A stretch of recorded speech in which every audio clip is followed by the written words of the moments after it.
started my day deciding to run, but I was tired because I didn't get a whole lot of sleep last night doing a FOIA request for Corey Jones information, which I need to send off. So when I woke up this morning, I didn't get any chance to go run. I was too tired. I went to bed at like midnight, and I usually wake up about 4:30. So I go to the gym instead, but because I was so tired that I only rode the bike for about 30 minutes, did like one set of chest, turned around and left. I went down and I checked on my displaced buddies over off of Clematis Street, and just to check on them and make sure that the police aren't sweating them, make sure that they're okay. Pat said hello, she's good. Kenyette said she was good. Some of the other people were kind of out and about because it was 9-ish in the morning. I decided to shoot a couple of things because I was putting a video together basically on their behalf to talk about their particular stories. But I remember yesterday as I was talking to Kenyette, she was telling me about a young lady who was out there on the street amongst them, and she went by the name Twin. And not to mention how we've even lost a young lady already who was found naked, raped, and beaten to death. If she had a resource to go to, he would not have been able to get a hold of her. I know who you're talking about because exactly. I have that student. That's sad.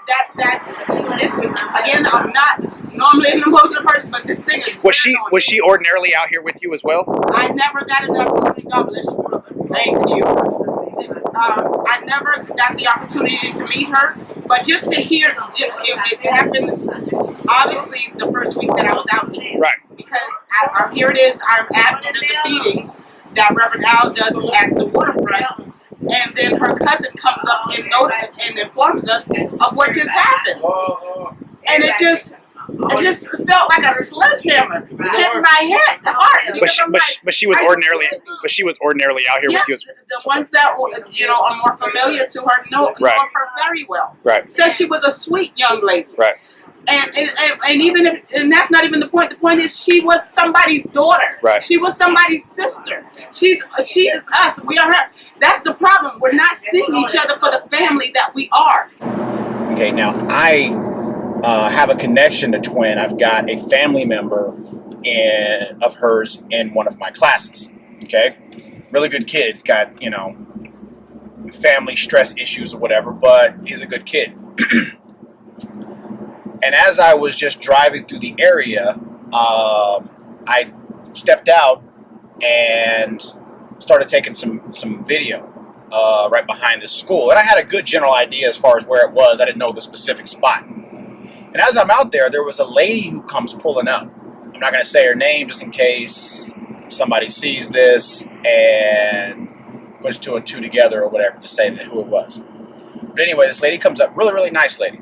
And she was riding her bicycle, and me and her started talking, and she says, "Are you over here for Twin?"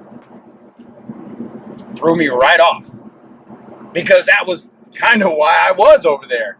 And so this lady comes up, and she starts talking to me about her, and said, "Listen, me and her were really, really good friends, and what they did to her was wrong, and all this other stuff." So I said, "Tell me about it." Supposedly tricking, came down this path between 1 and 4 a.m. in the morning, water on both sides here. She was taken right here. I've got goosebumps right now. And I might start crying, where these flowers are. And she was strangled, she was raped, and her face was in the dirt when they found her. This close. In no view of anything. Right.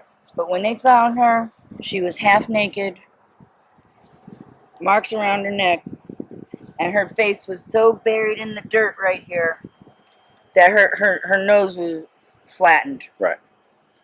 And this is where a kid found her walking to middle school at between 7 and 8 a.m. On the news, they said she was shot. She was naked. They got her out of the water. And none of that. So now they didn't catch anybody, correct? And I asked her, do you mind if I record this? And she says, yeah, I don't want you to put my face on there, which is pretty normal. Everybody over there, I guess they're all facing federal charges or whatever. But I said, okay, and that's fine. You don't mind if do you mind if I use your voice as, you kind of tell me about what's going on? Some of the stuff she didn't have a problem with, some of the stuff that she did, because every once in a while she would stop and say, hey, this is kind of off the record. And she gave me a little bio of her, and I'm going to, I know her name, and I know where to find her and everything. But she started telling me the specifics of what's going on. And not necessarily the who, because even if she did know, which I think she has a good general idea as far as who, or at least where to find the people, but she doesn't want to be that person that could possibly be implicated, because nobody's going to look after her to take care of her, to protect her. Okay, so and I'm conscious of that, and I understand that. But as she's telling me about what's going on, I'm realizing that I am smack dab at the very, very beginning of a murder investigation that the Palm Beach Police Department have no interest in solving. So this all started off as me looking out for the homeless and trying to combat some of the ridiculous things that Rafael Clemente, the Clematis Street director, or whatever you want to call it, and him picking on homeless people so that it doesn't, offend the good, the good white folks that walk up and down Clematis Street. That's kind of his baby. But her murder and the issue, her rape and murder, and the issues that all of the other homeless people down there are facing, they're all interrelated. They're all interconnected. And so I'm finding myself at the beginning of something that I never thought that I was going to be in the beginning of. But I'm in it. And I'm talking to some of these people, and I'm talking to a lot of the people that are all down there.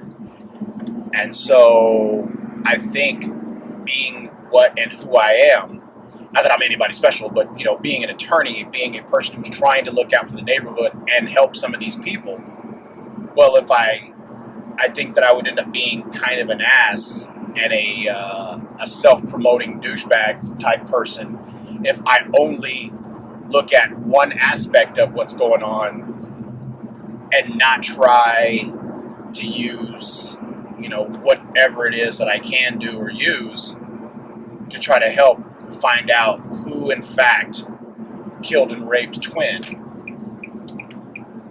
So that's what I'm going to do.